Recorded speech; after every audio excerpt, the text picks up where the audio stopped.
Assalamualaikum warahmatullahi wabarakatuh.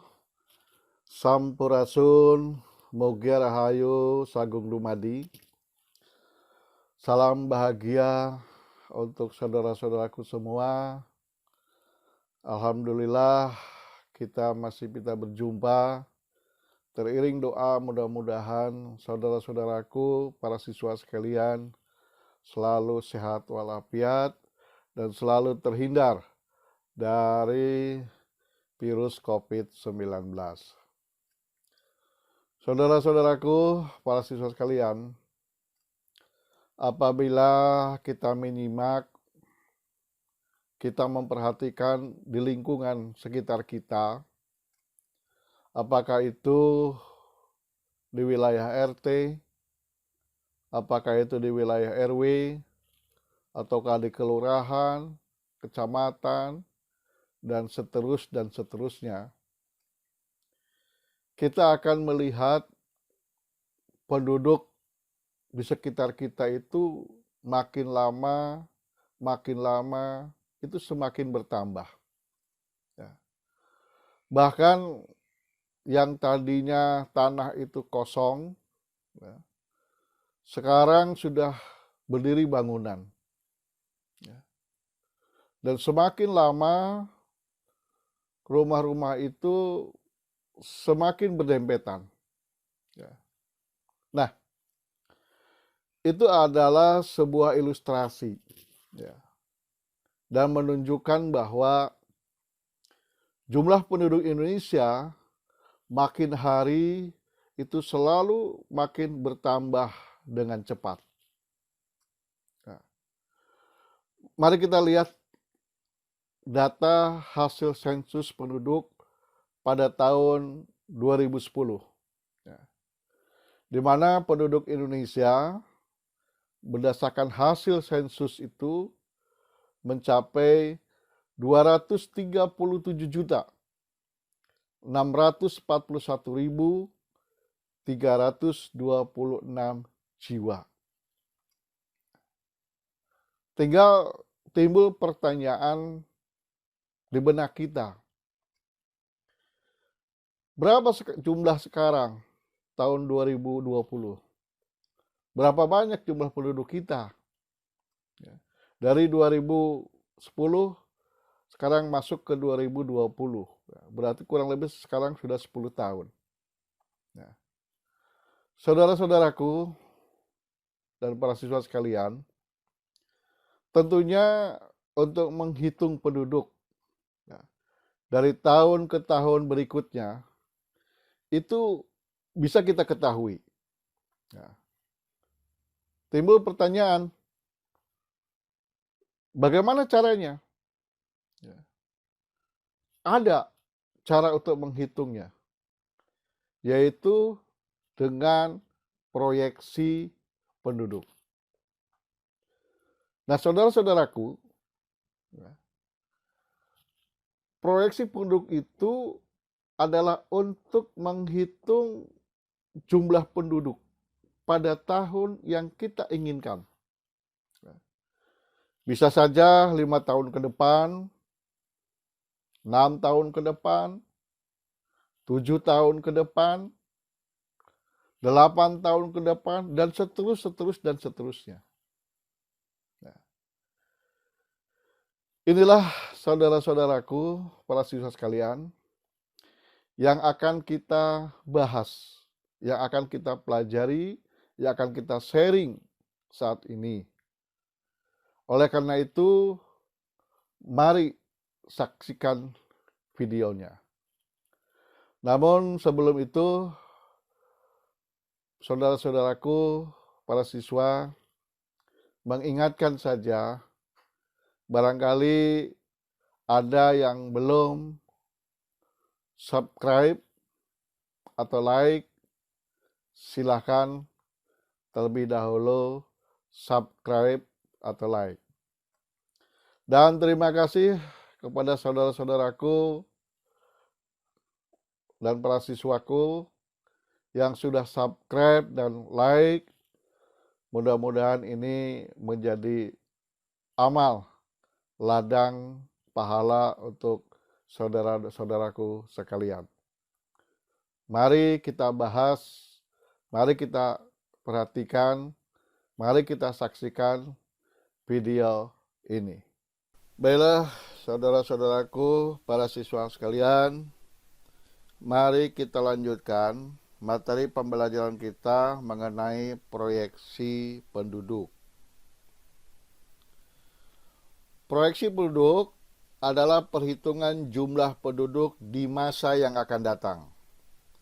Berdasarkan asumsi arah perkembangan fertilitas atau kelahiran, kematian, dan migrasi atau perpindahan dengan menggunakan peralatan statistik atau perhitungan matematik. Kegunaan proyeksi penduduk yaitu untuk perencanaan pembangunan. Misalnya, untuk penyediaan fasilitas kesehatan, fasilitas pendidikan, penyediaan beras, penyediaan fasilitas perumahan, termasuk juga tentang lapangan pekerjaan.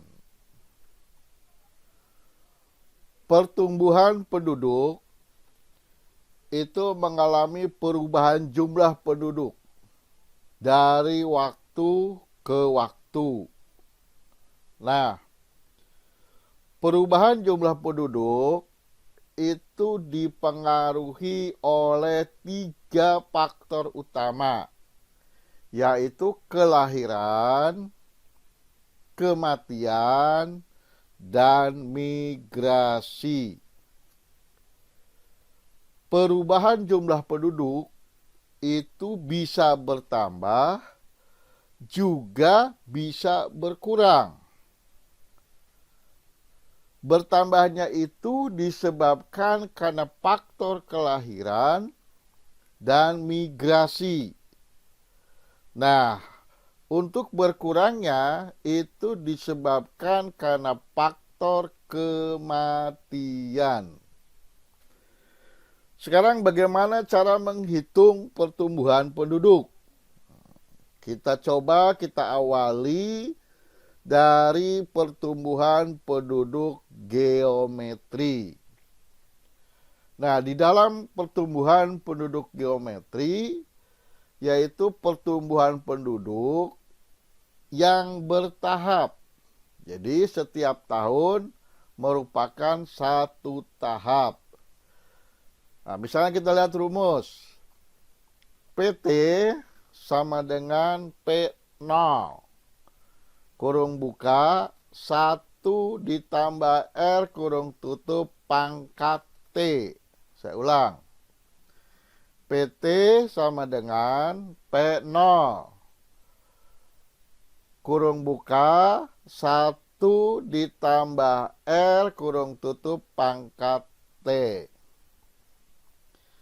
Yang dimaksud PT di sini adalah jumlah penduduk pada tahun T, yaitu tahun yang kita cari. P0 adalah jumlah penduduk pada tahun dasar atau kita sebut sebagai awal. Nah, satunya adalah bilangan konstanta, artinya bilangan tetap yang besarnya 1. R adalah tingkat pertumbuhan penduduk. Dan T jangka waktu, jangka waktu yang kita cari. Baik, kita langsung saja ke contoh soal supaya lebih paham. Di sini ada soal jumlah penduduk pada tahun 1990 itu sebanyak 4.000 jiwa. Kemudian pertumbuhan penduduknya 2% per tahun. Yang ditanyakan, berapakah jumlah penduduk pada tahun 2000?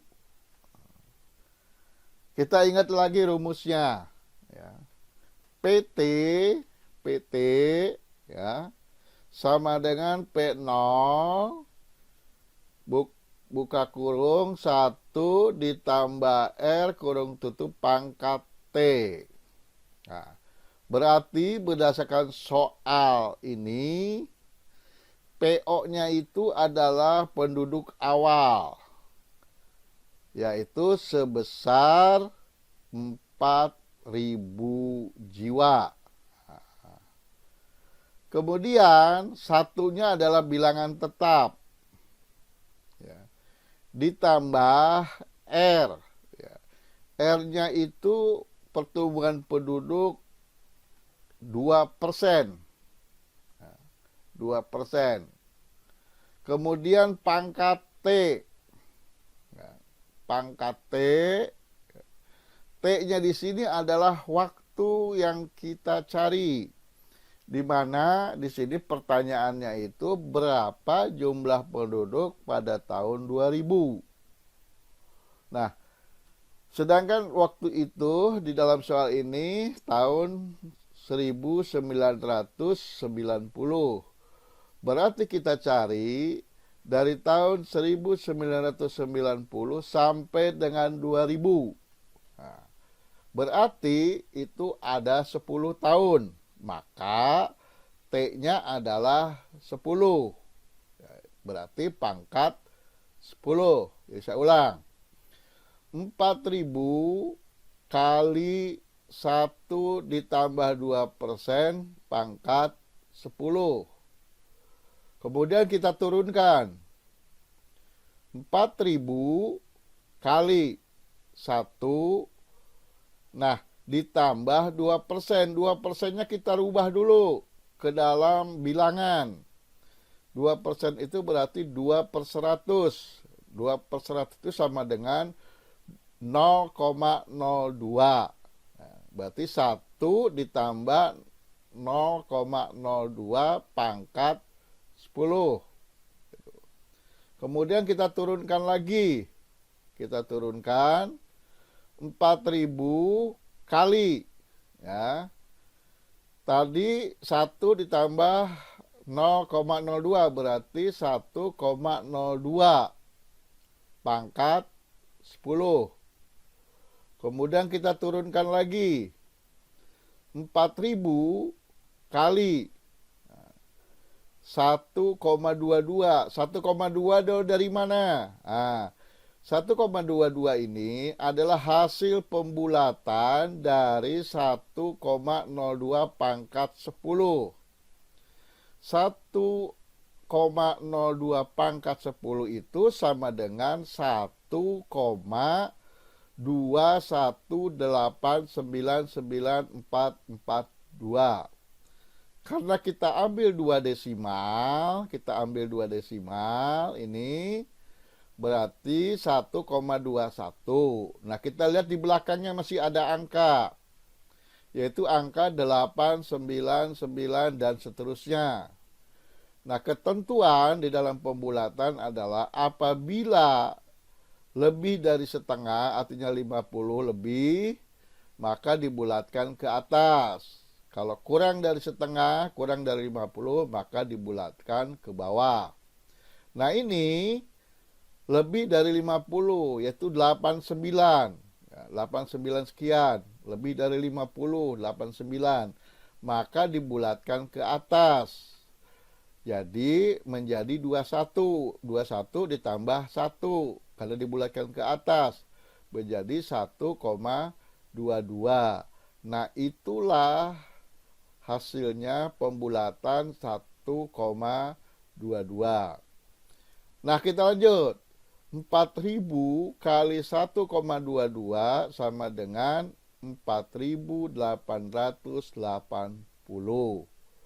Berarti jumlah penduduk pada tahun 2000 akan mencapai 4.880 jiwa. Inilah istilahnya perhitungan pertumbuhan penduduk secara geometris. Jadi menghitung beberapa tahun ke depan. Kemudian kita lanjutkan dengan pertumbuhan penduduk alami, yaitu pengurangan jumlah kelahiran dengan jumlah kematian sehingga diperoleh angka selisih. Lihat rumus. PT sama dengan P0 ditambah L kurangi M. Saya ulang. PT sama dengan P0 ditambah L dikurangi M.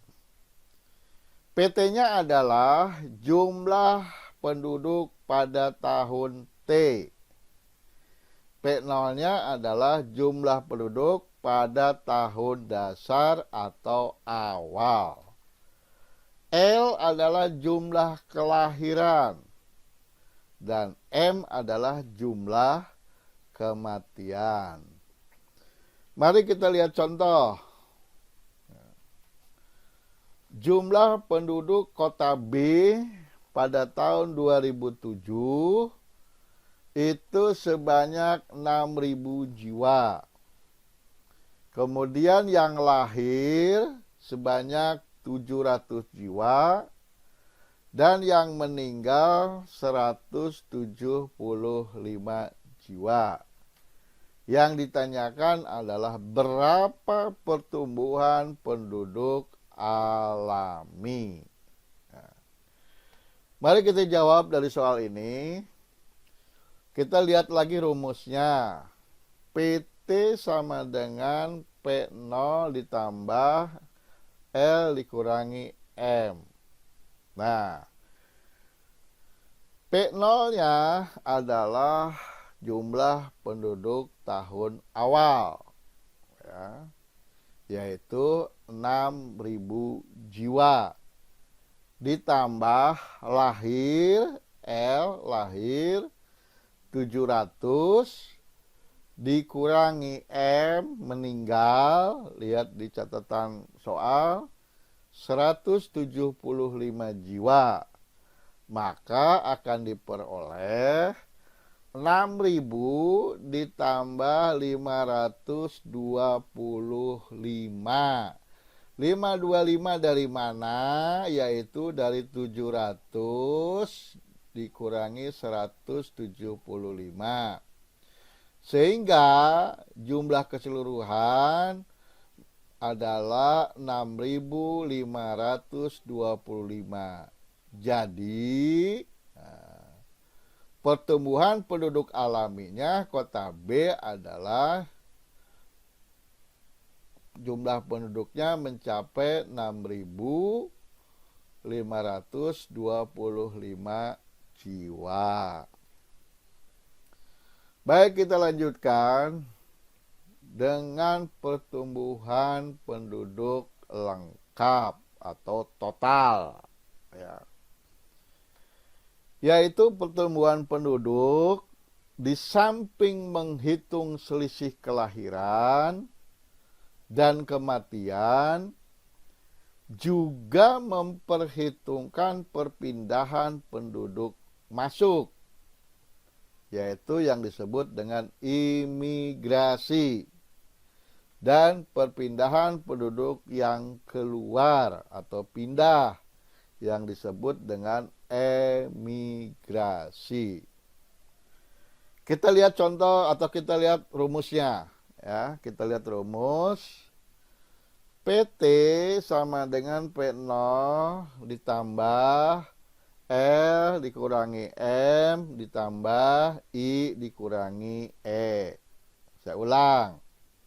PT sama dengan P0 ditambah L dikurangi M ditambah I dikurangi E. Nah, PT adalah jumlah penduduk pada tahun T, artinya tahun yang dicari. P0 adalah jumlah penduduk pada tahun dasar atau tahun awal. L-nya adalah jumlah kelahiran. Maaf, L-nya adalah jumlah kelahiran. M-nya adalah jumlah kematian. I atau imigrasi, yaitu jumlah penduduk yang masuk. E-nya adalah jumlah penduduk yang keluar. Mari kita lihat contoh.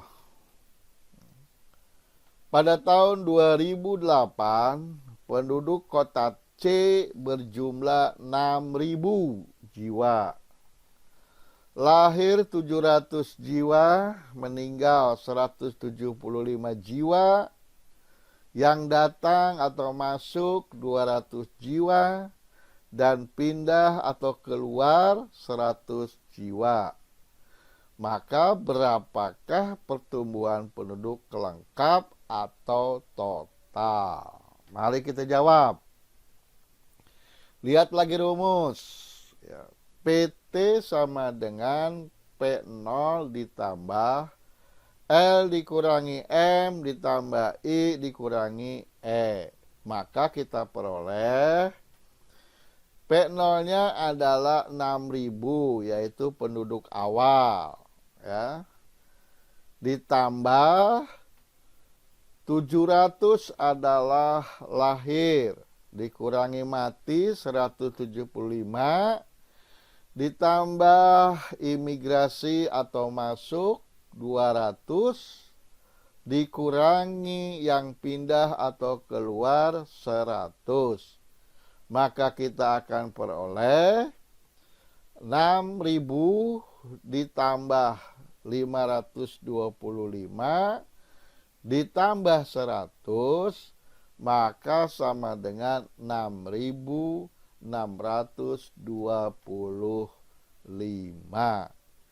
Itulah pertumbuhan penduduk lengkap atau total.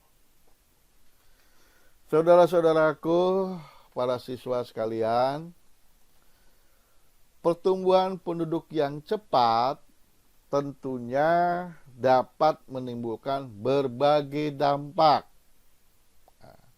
Di antaranya, timbul kemiskinan. Kemudian, jumlah pengangguran meningkat. Lanjut, kekurangan pangan. Kemudian biaya pendidikan meningkat. Terjadinya polusi dan kerusakan lingkungan. Kualitas kesehatan menurun, di mana fasilitas kesehatan terbatas. Munculnya perumahan kumuh. Kepemilikan tanah berkurang. Nah, bagaimana mengendalikan penduduk yang timbul menjadi masalah tadi? Apa upayanya? Yang pertama adalah memperluas lapangan kerja. Kemudian melaksanakan program keluarga berencana agar supaya bisa menekan angka kelahiran. Jadi kelahiran itu dibatasi melalui program keluarga berencana. Kemudian melaksanakan program transmigrasi agar supaya apa? Agar supaya penduduk menyebar. Ya, tidak hanya di Pulau Jawa saja, bisa menyebar ke pulau-pulau yang lain yang masih kosong. Kemudian meningkatkan produksi pangan ya, untuk memenuhi kebutuhan penduduk. Lanjut, menambah sarana pendidikan. Karena semakin banyak penduduk, maka semakin banyak sarana pendidikan yang dibutuhkan. Kemudian menaikkan batas umur perkawinan. Ya, karena ini sangat perlu dalam rangka menekan angka kelahiran. Kalau selama ini usia perkawinan itu 17 tahun, maka bisa dibayangkan oleh saudara-saudaraku, para siswa sekalian, bahwa seorang wanita perempuan mempunyai batas produktifnya, ya. Jadi masa-masa produktif biasanya itu kurang lebih sekitar usia 40 tahun. Ya. Berarti kalau dari 17 sampai 40 tahun bisa para siswa hitung berapa jenjang waktu antara 17 sampai dengan 40. Nah, kalau misalnya kita naikkan batas usia perkawinan menjadi 20 atau 25, maka itu akan mengurangi jeda waktu usia subur. Lanjut, menambah sarana kesehatan. Nah, itulah upaya-upaya di dalam menanggulanginya. Saudara-saudaraku, para siswa sekalian, kepadatan penduduk yang tidak merata itu dapat menimbulkan berbagai macam masalah. Ya. Di antaranya kerawanan di bidang pertahanan dan keamanan, khususnya di daerah perbatasan. Kalau di daerah perbatasan itu jarang penduduknya, maka lebih memudahkan para penyusup dari luar wilayah atau negara lain masuk ke kita. Karena kita tidak bisa mengandalkan kepada TNI atau polisi yang jumlahnya masih terbatas. Oleh karena itulah inilah menjadikan permasalahan, ya, kalau penduduk tidak merata. Yang kedua, tentunya lahan pertanian di daerah kurang penduduk tidak akan terkelola. Lahannya luas, tetapi yang mengelola sedikit, maka tidak akan terkelola secara keseluruhan. Tentunya ini akan merugikan kepada ketahanan pangan. Kemudian yang ketiga, terjadinya pemukiman kumuh dan kemacetan di daerah yang padat penduduknya. Karena kita tahu yang namanya manusia, nama penduduk itu memerlukan tempat tinggal. Nah, kalau lahannya itu terbatas, maka akan timbul berbagai macam masalah. Ya, artinya pemukiman yang tidak tertata sehingga menimbulkan pemukiman yang kumuh. Kemudian juga terjadi kemacetan, ya, lalu lintas terutama karena padatnya penduduk. Kemudian akan berkurangnya kawasan hutan. Ya, kenapa kurang? Karena dipergunakan atau dialih fungsikan menjadi perumahan. Lanjut, timbulnya pengangguran dan terjadinya kriminalitas. Ya. Nah, itulah apabila terjadi penyebaran penduduk yang tidak merata. Sekarang kita lihat bagaimana cara menghitung kepadatan penduduk. Nah, kita awali dari kepadatan penduduk kasar. Bagaimana rumusnya?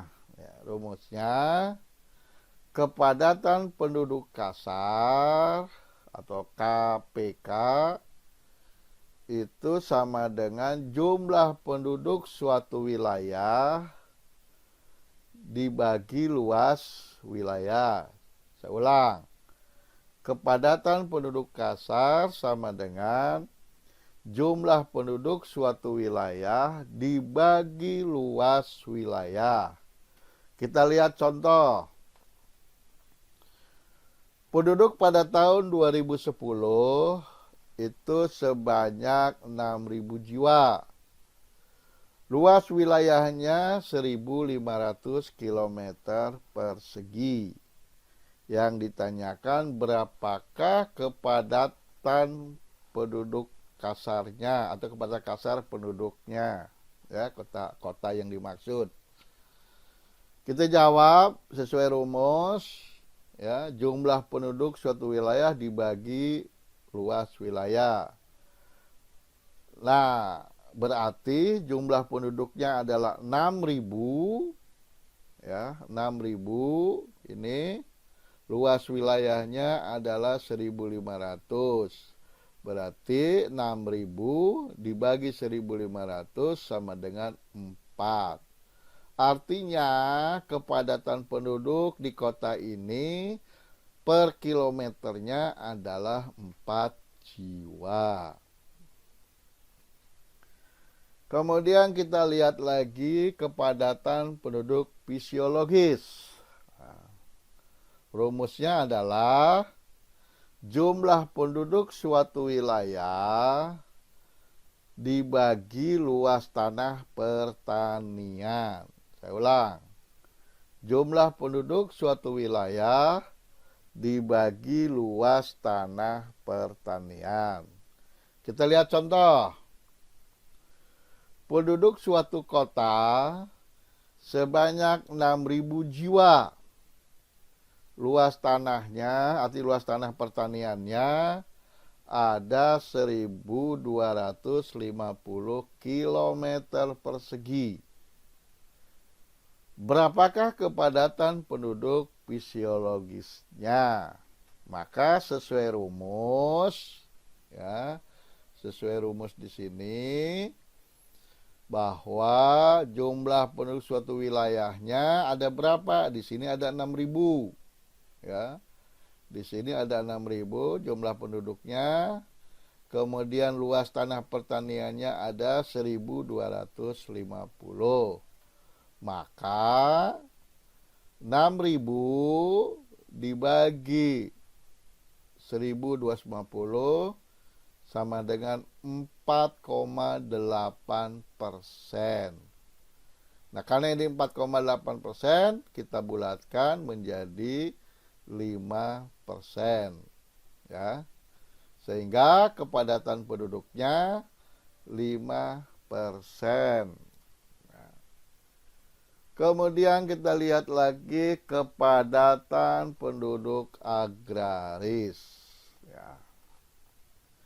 Rumusnya jumlah petani di suatu wilayah dibagi luas tanah pertanian. Ulang, jumlah petani suatu wilayah dibagi luas tanah pertanian. Kita lihat contoh. Penduduk pada tahun 2010 sebanyak 6.000 jiwa. Nah, 75%-nya adalah petani. Jadi 75% penduduknya adalah petani. Luas tanah pertaniannya 1.200 km persegi. Yang ditanyakan berapakah kepadatan penduduk agraris. Ya. Nah, sesuai dengan rumus, ya, jumlah petani suatu wilayah. Anak-anak sekalian, di sini jumlah penduduk petaninya ada 75%. Ya, ada 75%. Berarti 75% dari 6.000 jiwa. Ya, berarti 75% dari 6.000 jiwa. Nah, anak sekalian, saudara-saudaraku, hitung dulu 75% dari 6.000 berapa? Yaitu kita peroleh 4.500. Jadi 4.500 ini adalah 75% dari 6.000 jiwa. Inilah para petaninya. Kemudian luas lahannya, lahan pertanian yaitu 1.200. Sehingga 4.500 dibagi 1.200 akan diperoleh 3,75. Kalau kita bulatkan, karena ini lebih dari setengah, maka menjadi 4. Sehingga kepadatan penduduknya adalah 4 jiwa per kilometer persegi. Nah, sekarang lihat bagaimana persebaran penduduk di Indonesia. Ya. Kita tahu salah satu masalah penduduk di Indonesia yaitu persebaran penduduk yang tidak merata. Kita bayangkan saja faktanya. Pulau Jawa itu luasnya hanya 6,75% dari luas wilayah Indonesia dan menampung penduduknya 58%. Yang luasnya hanya 6,75% itu menampung 58% penduduk Indonesia. Bisa dibayangkan begitu padatnya di Pulau Jawa. Sementara kalau kita bandingkan dengan pulau-pulau lain, ya, kalau kita jumlahkan pulau-pulau lain itu mencapai 93,25% dari luas wilayah Indonesia. Sedangkan hanya menampung penduduk 42% dari jumlah penduduk Indonesia. Kalau kita bandingkan dengan Pulau Jawa yang hanya 6,75%, menampung 58%, yang di luar Jawa yang masih luas wilayahnya 93,25% itu hanya menampung 42% jumlah penduduk Indonesia. Inilah tidak meratanya penyebaran penduduk di Indonesia. Nah, sekarang apa penyebab tidak meratanya penyebaran penduduk? Yang pertama, karena kesuburan tanah. Yang kedua, pembangunan industri hanya terfokus pada satu wilayah. Kualitas pendidikan. Kemudian persebaran dan pengelolaan sumber daya alam yang kurang merata. Ngasih fokus di Pulau Jawa. Nah, itulah penyebab-penyebabnya. Demikian, terima kasih. Demikian tadi materi pembelajaran proyeksi penduduk. Mudah-mudahan bermanfaat untuk saudara-saudara dan para siswa sekalian. Sekali lagi, terima kasih atas perhatiannya. Sampai jumpa di sesi berikutnya. Salam sehat sekalian. Wassalamualaikum warahmatullahi wabarakatuh.